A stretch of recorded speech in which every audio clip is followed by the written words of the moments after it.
اب نئی کوئی اور طلاق واقع نہیں ہوگی، وہ شرط پائی گئی، جزا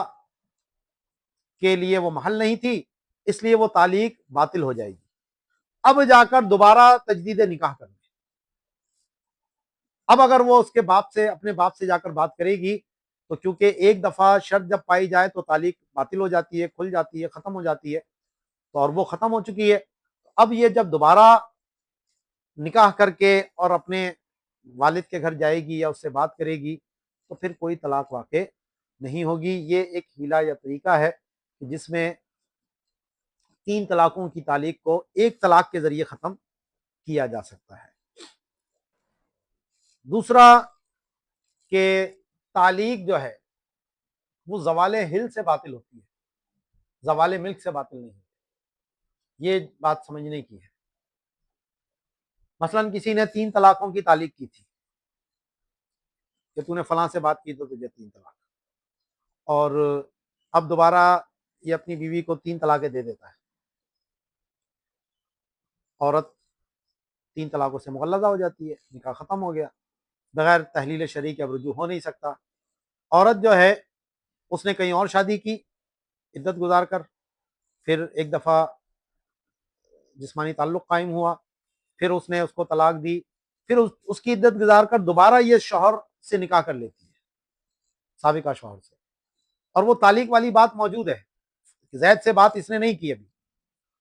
اب یہ جب دوبارہ اس کے پاس لوٹ کے آئی 3 طلاقوں کے بعد، اور اب اگر یہ زید سے بات کرے گی تو طلاق واقع نہیں ہوگی، کیونکہ وجہ یہ تھی کہ ملکیت جو حلت تھی وہ 3 طلاقوں کی ہی تھی، اور جب اس نے 3 طلاقیں دے دی تو یہ والی جو حلت تھی وہ ختم ہو گئی، زوال حل ہو گیا، اور زوال حل ہونے سے وہ تعلیق باطل ہو گئی۔ اگرچہ اب دوبارہ یہ اس کے پاس جب لوٹ کر آئی ہے تحلیل شرعی کے بعد، اب یہ شرط پائی بھی جائے تو بھی کوئی طلاق واقع نہیں ہوگی۔ لیکن اگر زوال ملک ہوتا، مثلا مرد نے اس کو 1 طلاق دی، عدت گزر گئی، تو ابھی زوال ملک ہوا ہے، یہ مرد کی ملکیت ختم ہو گئی، نکاح ختم ہو گیا، لیکن حلت باقی ہے کہ دوبارہ تجدید نکاح کرنا چاہیں تو کر سکتے ہیں، تو زوال ملک ہوا ہے، ابھی زوال حلت نہیں ہوئی۔ اب اگر مثال کے طور پر یہ دوبارہ اس سے نکاح کر لے گا، چاہے وہ دوسرے شوہر کے پاس سے ہی ہو کر کیوں نہ آئی، تو تعلیق موجود ہے، جتنی اگر وہ باقی ہے، اگر وہ جو تعلیق کی تھی اس نے، اگر وہ کام پایا جائے گا تو طلاق پڑ جائے گی۔ یہ دماغ میں رکھنا ضروری ہے، زوال حل کیا ہوتا ہے اور زوال ملک کیا ہوتا ہے۔ تو زوال حل سے تعلیق باطل ہوتی ہے، لیکن زوال ملک سے تعلیق باطل نہیں ہوتی۔ تعلیق ہی میں ایک اور اہم جو مسئلہ ہے وہ ہے یمین فور کا۔ بعض اوقات تعلیق کے جو الفاظ ہوتے ہیں وہ عموم کے ہوتے ہیں، لیکن اس سے مراد کوئی خصوص لی جاتی ہے۔ مثال کے طور پر عورت گھر سے باہر نکلنے کے لیے تیار بیٹھی تھی، گھر سے نکل رہی تھی، مرد کہتا اگر تو نے گھر سے باہر قدم نکالا تو تجھے طلاق۔ اب اگر ہم ان الفاظوں کو دیکھیں تو یہ الفاظ عموم پر دلالت کرتے ہیں، اگر تو نے گھر سے قدم نکالا، یہ نہیں کہا کہ ابھی گھر سے قدم نکالا، ابھی کے لفظ نہیں ہے، لفظ عموم کے ہیں کہ اگر تو نے گھر سے باہر قدم نکالا تو تجھے طلاق۔ تو یہ جو الفاظ ہیں اگرچہ عموم پہ دلالت کرتے ہیں، لیکن یہاں عرف اور قرینہ موجود ہے کہ شوہر کا مقصود ہمیشہ کے لیے گھر سے باہر نکلنے سے روکنا نہیں تھا، بلکہ اس وقت کا روکنا مقصود تھا۔ تو اس لیے اگر عورت بیٹھ جاتی ہے، فوراً نہیں نکلتی، اور بعد میں جب یہ معاملہ ٹھنڈا ہو جاتا ہے اور پھر تھوڑی دیر بعد اگر گھر سے باہر جاتی ہے تو اس صورت میں طلاق واقع نہیں ہے، اس کو کہتے ہیں یمین فور۔ اور یہ ہمارے امام اعظم ابو حنیفہ رضی اللہ تعالیٰ عنہ کی انفرادیت ہے کہ دیگر اور ائمہ تو تعلیق کو صرف تعلیق ہی کی حد تک رکھتے ہیں، لیکن ہمارے امام اعظم ابو حنیفہ رضی اللہ تعالیٰ عنہ نے یہ عرف اور عادت کو دلیل بنا کر کہ یہاں پر اگرچہ الفاظ میں عموم ہے لیکن شوہر کا جو مقصود ہوتا ہے وہ عموم نہیں ہوتا بلکہ خصوص ہوتا ہے، یعنی اس وقت کا نکلنا اس کا مراد ہوتا ہے۔ تو اس لیے آپ نے کہا کہ اس صورت میں اگر وہ فوراً نہیں نکلتی بلکہ تھوڑی دیر بعد کے نکلے گی تو اس صورت میں بھی طلاق واقع نہیں ہوگی۔ طلاق ہی میں ایک اور صورت آتی ہے کلامہ والی کہ اگر یہ کہا کہ میں تجھ سے اگر نکاح کروں تو تجھے طلاق، یا جس عورت سے میں نکاح کروں اسے طلاق۔ تو یہاں میں نے آپ کو بتایا کہ ایک دفعہ شرط کے پائے جانے سے یمین ختم ہو جاتی ہے، شرط ختم ہو جاتی ہے، اس میں بار بار کی تکرار نہیں ہوتی۔ لیکن اگر کوئی یہ کہے کہ جب جب میں تجھ سے نکاح کروں یا جب جب میں کسی عورت سے نکاح کروں اسے طلاق، تو یہ کہلاتی ہے کلامہ کی۔ اس میں اب جتنی مرتبہ بھی وہ کرے گا وہ طلاق واقع ہو جائے گی۔ یہاں ایک مرتبہ کے پائے جانے سے وہ شرط ختم نہیں ہوگی، اور اس سے بچت کی صرف ایک ہی صورت ہے کہ نکاح فضولی کیا جائے اور فعل کے ذریعے اس کو نافذ کیا جائے۔ اس کی صورت یہ ہوگی کہ کوئی شخص اس کی وکالت کے بغیر اس کا نکاح کہیں اور کر دے، اور جب اس کو پتا چلے کہ بھئی فلاں سے تیرا نکاح ہوا ہے تو اس کو زبان سے نافذ نہ کرے، بلکہ جو بیوی کے ساتھ فعل کرنا جائز ہوتا ہے ان میں سے کوئی فعل کر لے یا اس کو حق مہر دے دے۔ یہ نہ کہے کہ میں نے اس نکاح کو قبول کیا، تو یہ نکاح بھی ہو جائے گا اور طلاق نہیں پڑے گی۔ یہ ایک صورت ہے، اور ظاہر ہے کہ اب کسی کو کیا پتا چلے گا یہ کس سے شادی کرنا چاہتا ہے، تو یہ اس طرح کہہ سکتا ہے کہ میں چاہتا ہوں کہ میرا فلانی سے نکاح ہو جائے، لیکن کیا کروں، میں نے کلّہ ماں کی طلاق کھائی، قسم کھائی ہوئی ہے، میں نکاح کروں گا تو طلاق پڑ جائے گی۔ تو اب کوئی اگر مسائل کو سمجھنے والا شخص ہے تو وہ جا کر فضولی طور پر، یعنی بغیر اس کا وکیل بنے، بغیر اس سے اجازت لیے، وہ اس کا نکاح فلاں سے، اس لڑکی سے کر دے، اور پھر آ کر اس کو بتائے کہ جی میں نے تمہارا نکاح اس لڑکی سے کر دیا ہے، تو پھر یہ خاموشی سے مہر نکال کر دے دے کہ یہ اس کو دے دو، یا جا کر اس خاتون سے گلے لگ جائے یا بوس و کنار کر لے، تو پھر ایسی صورت میں وہ نکاح نافذ بھی ہو جائے گا اور کوئی طلاق بھی واقع نہیں ہوگی۔ باقی کلّہ ماں کے بچنے کی پھر اور کوئی صورت ہمارے فقہ حنفی میں نہیں ہے۔ تو یہ آج ہماری یہاں پر گفتگو طلاق کے حوالے سے مکمل ہو گئی ہے۔ کل انشاءاللہ عدت کے اور نفقے کے حوالے سے جو ہے وہ احکام کیا ہیں وہ انشاءاللہ اس کو اگلے درس میں بیان کریں گے۔ وما علینا الا البلاغ۔